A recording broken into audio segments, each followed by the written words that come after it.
Assalomu alaykum, hurmatli tinglovchilar.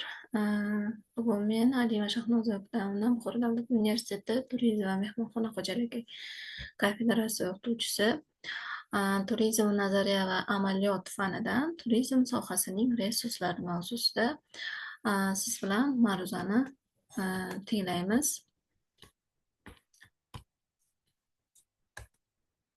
Bu ma'ruzamiz 3 reja asosida olib boriladi va rejalar turizm resurslari tushunchasi. Birinchi rejada asosan turizm resurslari haqida uni mohiyatini yoritib berishga harakat qilamiz va ikkinchi rejada turizm resurslarining guruhlanishi va uchinchi rejada turistik resurslar va turistik akvatoriya kabi reja asosida bugungi ma'ruzamizni olib boramiz. Turizm sohasining resurslari deganda ko'pgina talabalarda turli xil fikrlar namoyon bo'ladi. Turizm sohasining resurslari bu turizm maqsadlarida, ya'ni sayohat maqsadlarida va o'sha turizm sayohat jarayonida sayyohlarning yoki insonlarning ehtiyojini qondirishga qodir tabiiy iqlim, ijtimoiy madaniyat, tarixiy, me'moriy, ilmiy va sanoatga doir va barcha ko'rgazmali, ya'ni tomosha qilinuvchi obyektlar va hodisalar to'plamidan iboratdir. Turizm sohasining resurslari har bir mamlakatning milliy boyligi bo'lib hisoblanadi. Ammo ba'zi bir qismlari jahon ahamiyatiga molik obyektlar va yodgorliklar hisoblanib, UNESCOning jahon merosi ro'yxatida kiritilgan. Bunday ro'yxat har yili UNESCO tomonidan o'rganiladi va yangilab boriladi va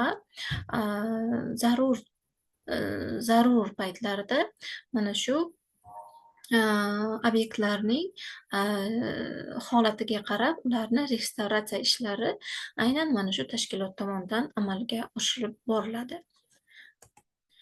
Bugungi kunda O'zbekistonni agar o'sha turistik resurslar haqida gapiradigan bo'lsak agar, O'zbekiston turizm sohasining resurslari juda ham bilamiz katta salohiyatga ega, chunki bizda juda ham tarixiy arxitektura yodgorliklari, ya'ni hududda 7000 dan ortiq tarixiy yodgorliklar, tabiiy iqlimiy resurslar mavjud va ularning 1/3 qismigina turizm faoliyati uchun xizmat ko'rsatib kelmoqda. Qolgan qismlari esa mana shu turistik infratuzilmani shakllanishi yoki o'sha yangi mahsulotlarning tayyorlanishi bo'yicha juda ham katta investitsiya hamda juda ham katta bir xodimlarning, mutaxassislarning ko'magi talab etiladi. Endi turizm resurslarining guruhlanishi bo'yicha turli xil qarashlar mavjud va mutaxassislarning fikrlaricha mana shu turizm resurslarining guruhlanishi 5 guruhga bo'linadi. Bu birinchisi tabiiy turistik resurslar, madaniy tarixiy resurslar, ijtimoiy iqtisodiy turistik resurslar, mehnat resurslari va turistik axborot resurslari. Bularni birma-bir ko'rib chiqadigan bo'lsak agar, tabiiy turistik resurslar insonlarning jismoniy va ruhiy qobiliyatlarini tiklashda foydalanish vositalari bo'lib, asosiy ehtiyojlarni tabiatdan qondiradilar va turistik faoliyatni tashkillashtirishda albatta landshaftlar, iqlim, suv obyektlari, dengizlar, mineral suvlar va davolovchi botqoqlar asosiy resurs vazifasini bajarishi tushuniladi. Umuman olganda tabiiy turistik resurslarni subkategoriyalarga bo'ladigan bo'lsak agar, shu suv bilan bog'liq turistik obyektlar kiritishimiz mumkin yoki iqlim bilan bog'liq bo'lgan landshaftlarni kiritishimiz mumkin yoki ularni tugallangan va tugallanmaydigan resurslar shaklida kategoriyalarga bo'lishimiz mumkin hisoblanadi va turistik resurslarimiz ham mana shu subkategoriyaga tegishli bo'lgan barcha obyektlarni o'z ichiga qamrab oladi. Madaniy tarixiy resurslar deganda biz endi hozir yuqorida aytib o'tdik, O'zbekiston salohiyati juda ham kattaki, 70 mingdan ortiq o'sha tarixiy madaniy resurslarimiz mavjud va bu endi ta'rif beradigan bo'lsak agar, tarixiy madaniy resurslar moddiy va madaniy turli yodgorliklar majmuasi bo'lib, ma'lum mintaqaning turistik qiziqish obyektlari hisoblanadi. Turistik xizmatlarda madaniy tarixiy resurslardan ko'p maqsadlarda foydalanish mumkin. Madaniy majmualarning jozibadorligi, ularning tarixiy tasviriy bahosidan foydalanish qulaylikka bog'liq hisoblanadi. Va mana shu madaniy majmualardan foydalanayotgan paytda uning nima deydi, obro'si, ya'ni baland, ya'ni jozibadorligi yuqori bo'lgan paytda salohiyati ham juda ham o'ziga jalb qiluvchi salohiyati ham juda ham yuqori bo'ladi. Mana shu tarixiy madaniy resurslarni asrab-avaylash UNESCO tomonidan o'z himoyasiga olingan hisoblanadi. Mana bu rasmda ko'rib turibmizki, Hindistonning tarixiy madaniy obyektlar yoki turistik resurslarini ko'rib o'tishimiz mumkin. Madaniyatda ham bilamizki, o'sha hududning o'ziga xos bo'lgan qadriyatlari, ya'ni hozir Hindistonni misol qilib oldik, ya'ni uning kiyinish odobi yoki zargarlik yoki shu rasmda ko'rayotgan bo'lsangiz agar, o'yinlari, raqs turlari barchasi yoki tarixiy obyektlari bu tarixiy madaniy turizmni resursiga misol bo'la oladi. Keyingi guruhimiz bu ijtimoiy, iqtisodiy, turistik resurslar hisoblanadi. Bilamiz, endi turizm iqtisodiyotning tarmoqlari ichida eng rivojlanayotgani va unga ham katta iqtisodiy resurs ketish jihatidan qurilishidan boshlab transport xizmatigacha bo'lgan faoliyatning ixtisoslashgan turi hisoblanadi. Iqtisodiyotning ko'plab tarmoqlari, ya'ni qishloq xo'jalik korxonalari, transport vositalari yoki nima deydi, mebel ishlab chiqaruvchi korxonalar, boshqa korxonalar bilan o'zaro aloqada rivojlanadi. Ya'ni infratuzilmani shakllantirayotgan paytda turizm sohasi bevosita boshqa sohalar bilan o'z aloqadorligini bog'lagan holda o'z biznesini, ya'ni tiklashi mumkin hisoblanadi. Misol uchun, mehmonxona xo'jaligini misol qiladigan bo'lsak, endi joylashtirish vositalarisiz biz turizm tasavvur qila olmaymiz va shu sifatida joylashtirish o'sha mehmonxonalarda mebel bilan jihozlanish bu nima deydi, hozirgi kunning dolzarb, ya'ni jahon standartlariga mos qilib qo'yish muammolardan biri hisoblanadi va uni mehmonlarni o'ziga jalb qilish qobiliyati ham mana shu jihozlar bilan birga ekanligini anglatib turadi. Mehnat resurslari. Endi turizm sohasi sifatida qaraydigan bo'lsak agar, mana shu turizm sohasida ishlaydigan barcha xodimlarning ulushlari bu mehnat resurslarini tashkil etishi mumkin.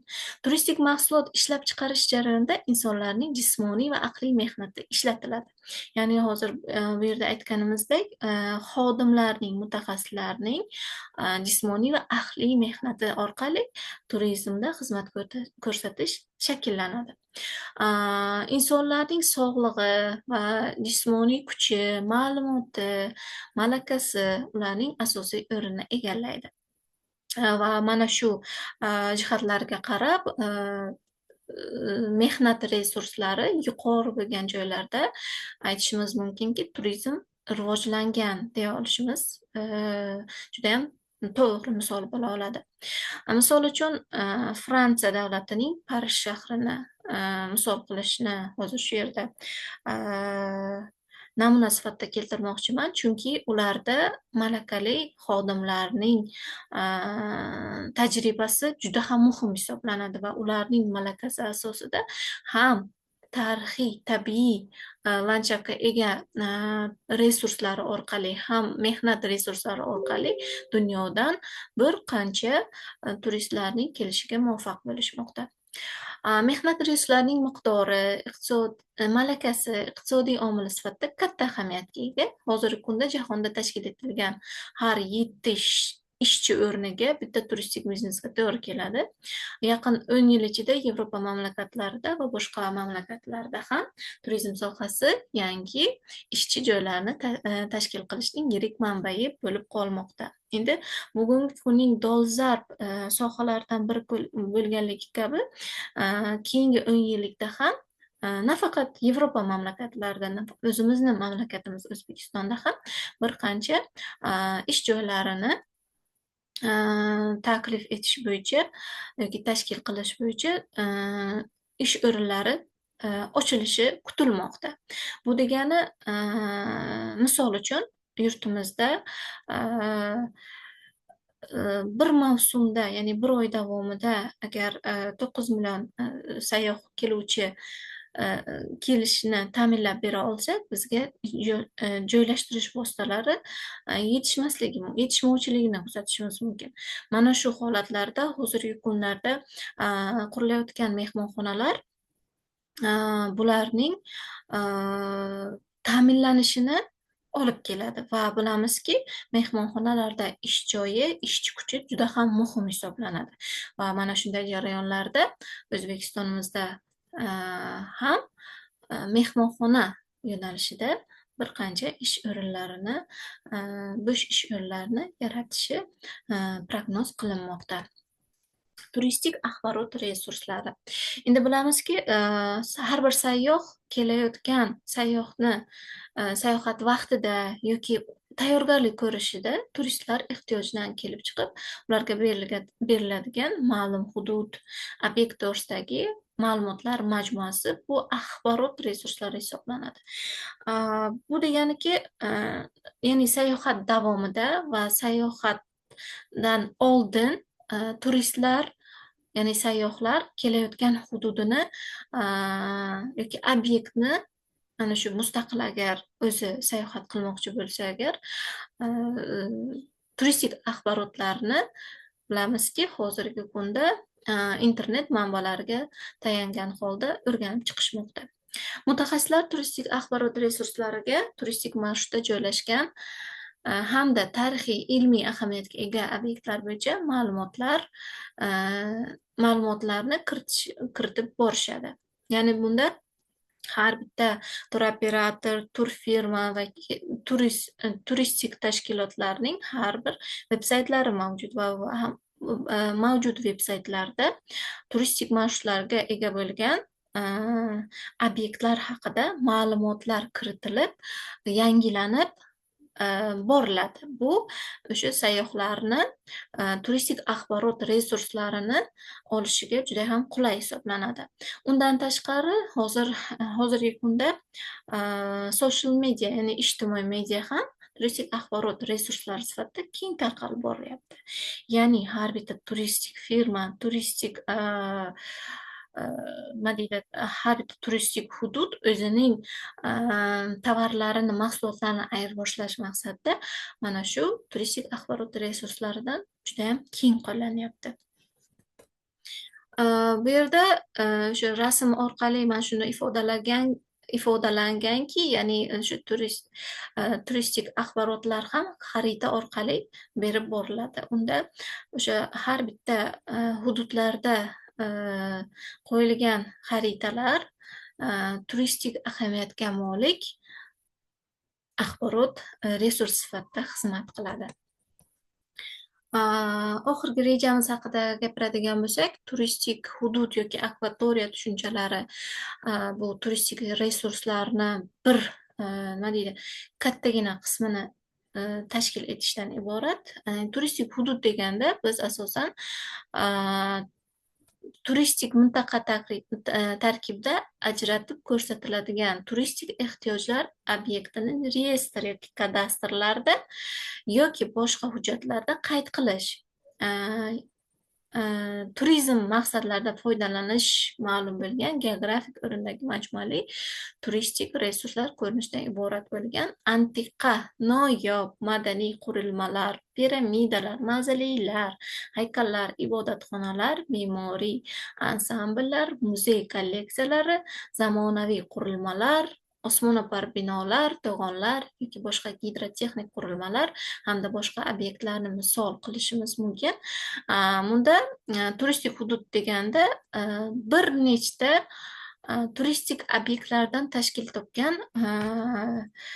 topgan hududni biz turistik hudud sifatida tan olishimiz mumkin hisoblanadi. Akvatoriyalar esa mana shu gidrotexnik qurilmalar yoki suvga sho'ng'ish degani yoki suv ostida suvning o'sha suv ostidagi hayot ketish tarzini sayohat qilishi, akvalanlar orqali sayohatlarni tashkil etish mana shu resurslarning kattagina hajmini, ya'ni hozirgi sayyohlarning katta ehtiyojini tashkil etib bermoqda. Ana endi mana shu noyobligiga qarab turistik hududlarni endi bir qancha biz noyobligi, qadimiyligi va boshqa jihatlariga ajratgan bo'lsak agar, turistik hududlarda dunyoning 7 mo'jizasi, ya'ni 7 mo'jizalarga sayohat qilishni tashkil etish ham turistik hududning bitta turistik resurslardan foydalanishning bitta omili hisoblanadi. Mana bu ko'rayotgan jadvallaringizda dunyoning 7 mo'jizasi ikki xil tarzda berilgan.